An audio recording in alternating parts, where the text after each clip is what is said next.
Hello, and welcome to another episode of Character Modelling with S'more.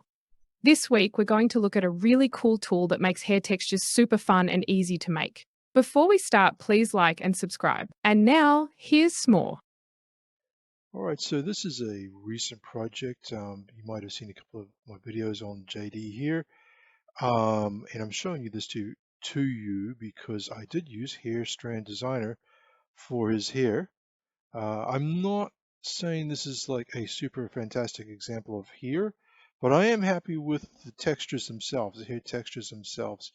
The hair cards, I think, yes, they could do with some love, and I think I'll come back at some point and I want to kind of give them a little bit more life, a little bit more kind of messiness. So this is Hair Designer. I've been using this at work.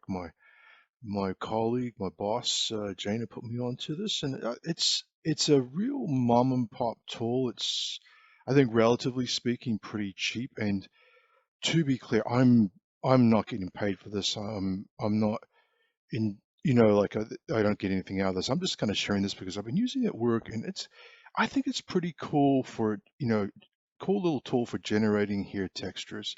Just wanted to share it with you guys. So over on the left here, this is the preview of the hair strands. Up on the right is all the different maps you can generate, and this is where I think it's pretty cool. One of the things that's cool about it is it not only does a normal map and a color map, AO, but it does useful stuff like a depth map. It does a flow map. So, so instead of just kind of the anisotropic highlight just kind of flowing in the direction of the UVs, right, which is one way to do it. That's how I've typically done it. You can actually introduce a map so that now that the highlight's going to really follow the direction of the hair strand, that's pretty cool. It also does an ID map, so you can literally isolate individual hair strands. Something that I know, for example, Ubisoft does. They have ID maps and all kinds of cool stuff, pretty sophisticated. Um, RGB masks, I'm not too sure about that one, but um, I think definitely depth and flow, color maps, and you can also tune for your color map over here. You can tune the root tip color. I typically go with grays, but you can have a darker root, lighter tip and stuff, so you can really control that stuff.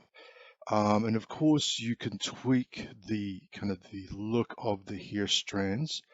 So you can so if I take like this first strand here and I say, you know what, I want that to be denser, so I will dial that density up, and there you go. Now you've got a much denser hair strand. Of course, you can make it wider by adjusting the spacing. And of course waviness, you can make it wavier.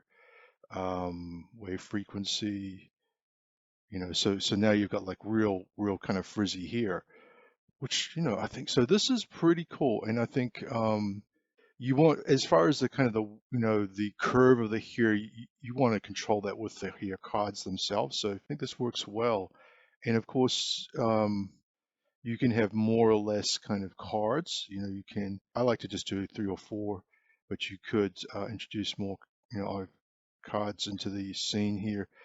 This is kind of legacy for my last session where I kind of just pulled all these different cards off, and you can even overlay them. So like, oh, and you can adjust the length. So this card here is shorter. Give it a bit of waviness. See this one here as well. I want to adjust waviness. There you go. So yeah, you can vary the length. So the length, for example, would be here under length, of course. So you can just take that up, take it a little bit longer, um, add some more strands, dial up the waviness a little bit. And so you can see you could get quite a variety of hair textures. Um, Once you're happy with your hair strands, then of course, you want to save up here. Um, so you save a project file. So generating maps, generate all maps is the hotkey is G. Of course, you can pick which ones you want. I'm going to go with, so I'm going to hit G, and it's going to go through. It's going to generate all these maps. Takes a minute, so be patient. Okay, so once those maps are generated, you can see that they show up highlighted green, and now we can export all these maps. So you hit the export button, you give it a project name, click OK, and you have to tell it where to put it. So I'm doing that off screen, and then you just click save.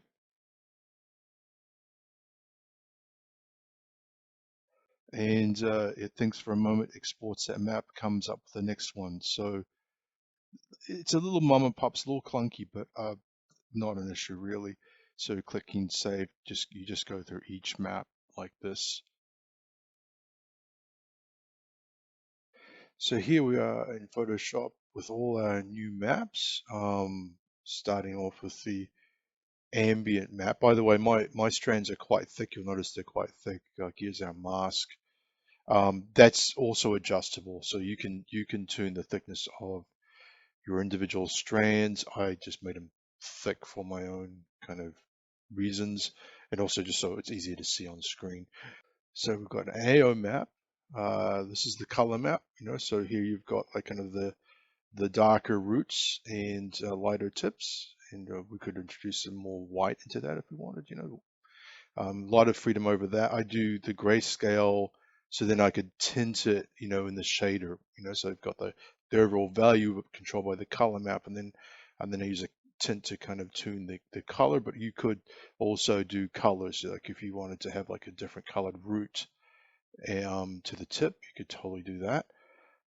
Here's a depth map, which I think is quite interesting. So this could be, literally add a lot more dimension to it. Flow map, which we talked about, that's very cool. These colors tell the shader which direction the light is going to kind of reflect back. And ID map, so individual hair strands get a color. So of course you could, just for example, you could say, oh, I want to select all the hair strands with this particular color. So I'll turn. There you go. So one use of the ID map as an example. Here's the mask. As I mentioned, very thick, but I think in the context of many hair cards, and this stuff is fine detail. I found having them a little bit thicker actually helps. So that's the reason I've thickened up my hair strands. And finally, the normal map, so that also adds some dimension to our strands. So pretty cool. In the past, I've used ZBrush fiber mesh to generate hair strands, and you've probably seen that demo. But this is where I'm leaning right now because it's just much easier. And I think I want to say that a perpetual license for hobby use is about $7, rounded up. It's like $6.99. So yeah, that's Hair Strand Designer. I will put a link in the description below if you're interested in checking out. As I mentioned, I'm not affiliated. I'm not getting paid to endorse this, and I'm not affiliated with Poltricity or anything like that. Just an interesting tool I've been mucking around with and want to share it with you guys. So with that, happy modeling, and I will catch you next time. Ciao.